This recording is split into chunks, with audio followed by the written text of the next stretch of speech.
Olá, queridos. Hoje no Bíblia Todo Dia, Jó, capítulos 5 a 8. No capítulo número 5, então, ele faz esse amigo conselheiro então de Jó, que foi para confortá-lo, continua o seu discurso. E ele começa dizendo para Jó, chama agora, ou peça socorro, peça ajuda. Quem vai te escutar? E aí ele começa dizendo, pois a dor destrói o louco e a inveja mata o tolo.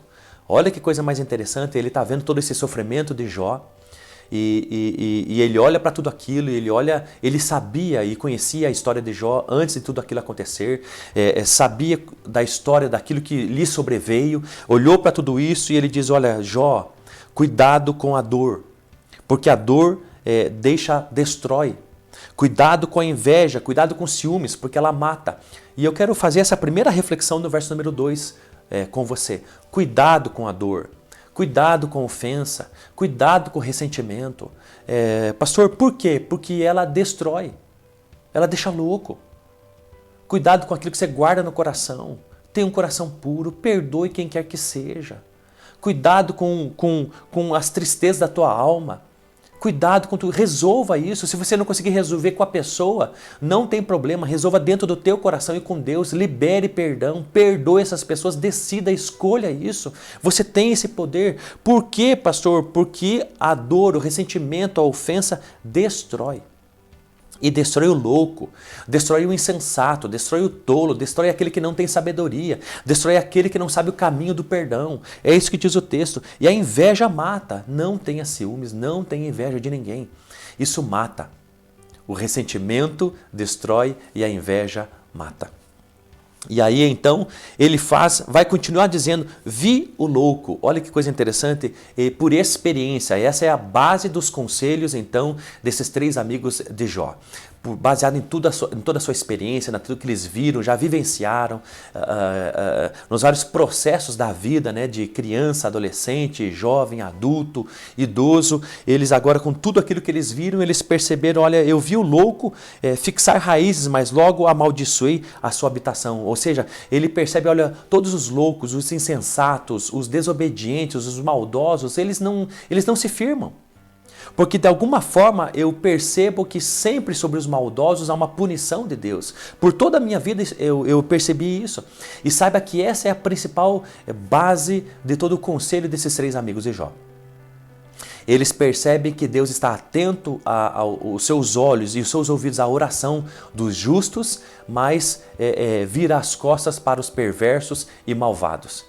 Então essa é a base, isso também é a palavra de Deus e é assim mesmo, mas eles concluem que esse é o resumo de todas as coisas.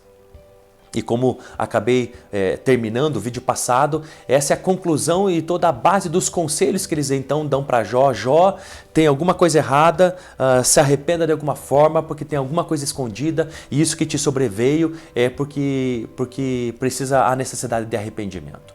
Olha o que ele faz, diz no próprio verso 6, pois a aflição não surge do pó, nem a tribulação brota da terra. Isso não é igual mato, isso não vem do acaso. O que te aconteceu, Jó, não é do acaso, você fez alguma coisa. E você precisa buscar Deus, como diz o verso número 8. Olha, se eu fosse você, eu entregaria a minha causa, eu ia buscar Deus, ia orar, eu ia me humilhar, eu ia me quebrantar, eu ia chorar na presença de Deus. É o que você tem que fazer, porque é o resultado daquilo que de alguma forma você plantou, você semeou. O que você está semeando agora de perder todos os teus filhos ou de perder tudo que você patrimônio, tua riqueza, é consequência do que você fez. Deus está irado com você. Essa é toda a base do discurso dos três amigos, então, de Jó, ele faz Bildade e Zofar. Por toda a maioria da porção das escrituras aqui do livro de Jó, essa é a base. Ele diz então no verso número 17, feliz é o homem a quem Deus corrige. Não despreze a correção do Todo-Poderoso. Olha que coisa mais interessante.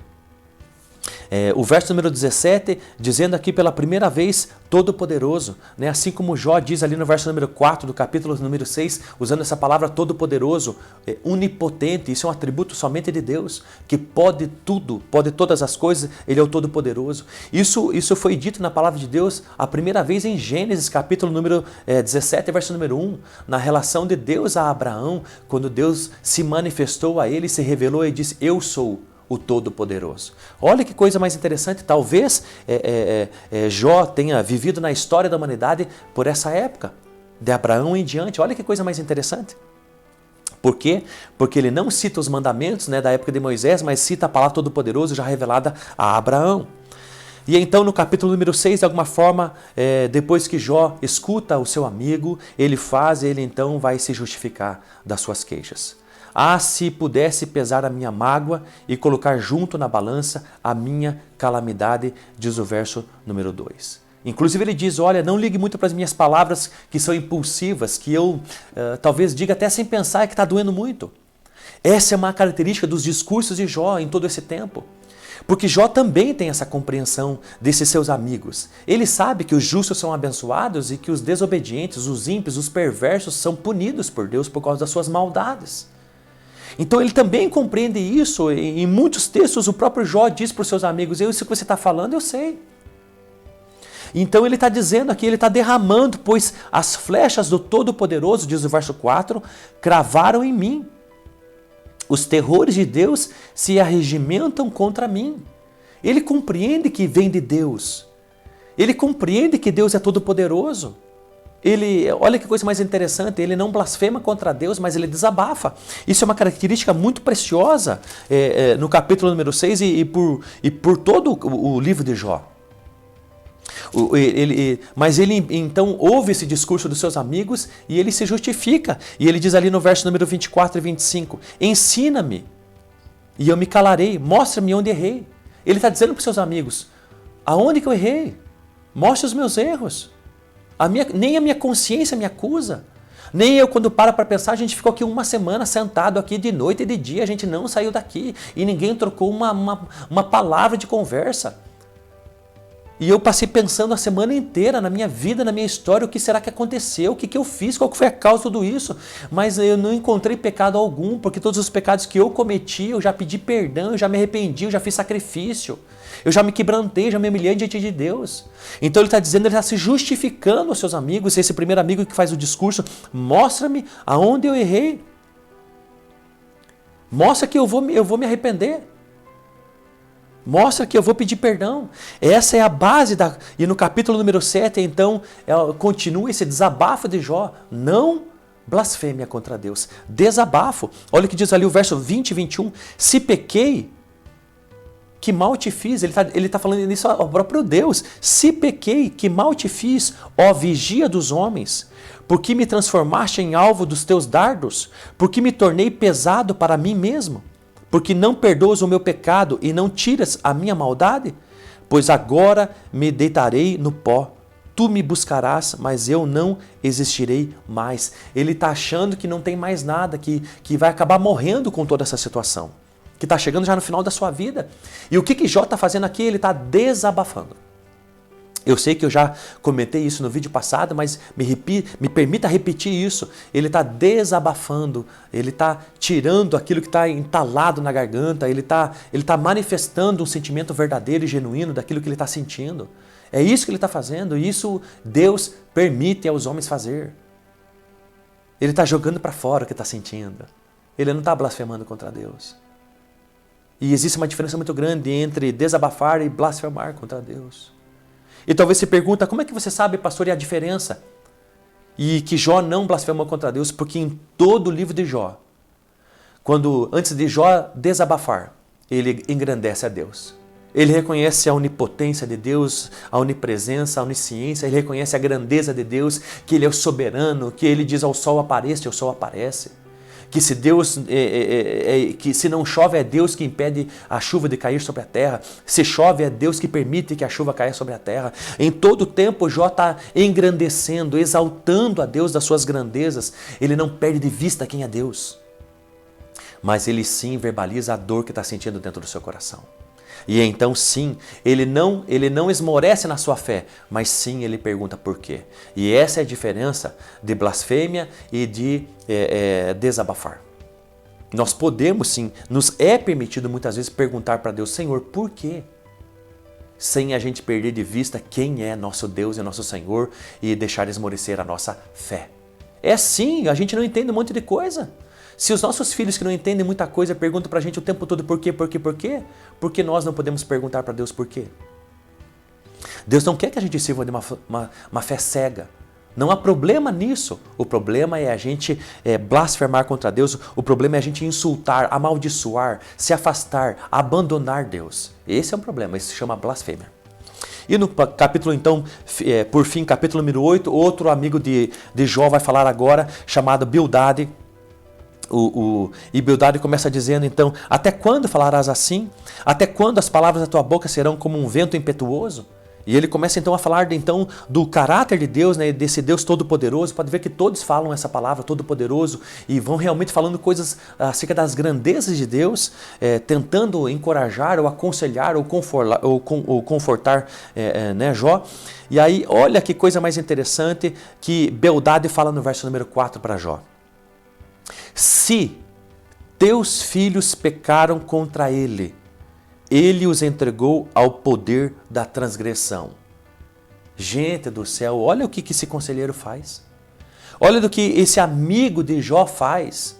Ele faz menção dos filhos que morreram. Ele cita que os filhos morreram e ele ainda diz que os filhos morreram porque pecaram. E só morreram porque foi consequência do seu pecado de transgressão e por isso veio sobre eles a punição de Deus. Olha que coisa mais terrível, o coração de Jó já está quebrado. Já sobreveio sobre ele coisas terríveis. Ele olha para dentro de si uma semana sem trocar uma palavra com ninguém e não chega a uma conclusão nenhuma do que porque ele está passando pelo que está passando. E ele está perguntando para Deus e ele não perde a sua fé, ele sabe a grandeza de Deus, mas ele está desabafando. E ainda esse amigo de Jó chama ao assunto, ao discurso, os filhos que morreram. Meu Deus, você tem ideia de como deve ter ficado o coração de Jó? Olha que terrível. Olha, há certas coisas que não se tocam. Há certas coisas que não se abordam. Mesmo que você queira, de alguma forma, abrir os olhos de uma pessoa, há certas coisas que não se abordam. Não é à toa que o nome dele é Bildade.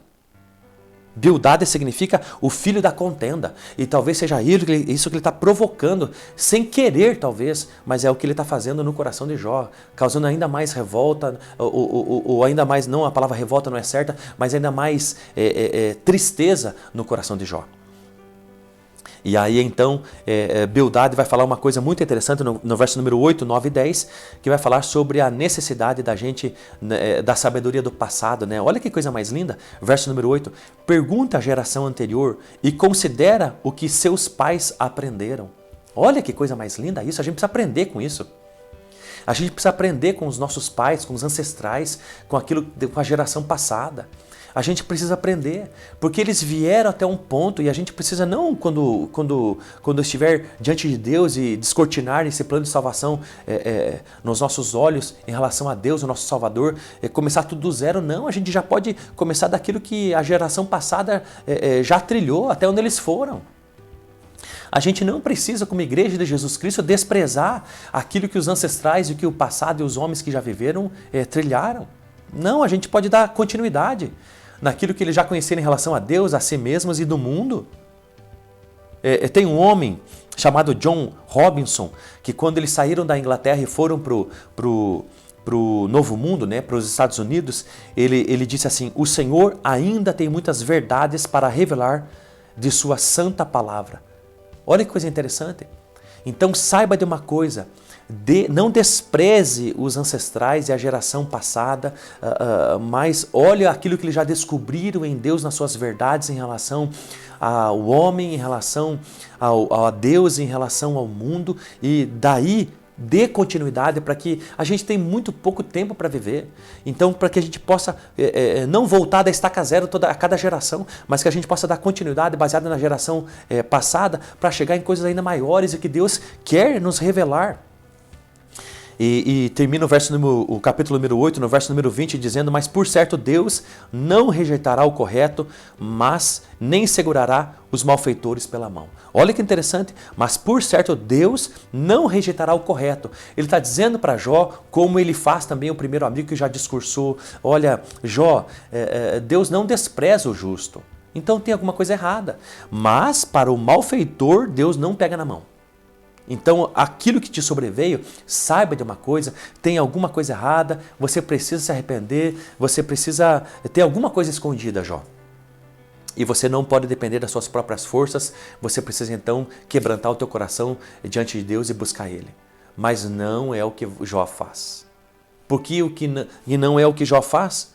Porque Jó não vai orar a Deus de uma forma incoerente, de uma forma não inteligente, não sabendo por quê. Jó precisa orar, ele quer se quebrantar, mas quer saber por quê, qual é o seu erro e aonde ele errou. Deus te abençoe.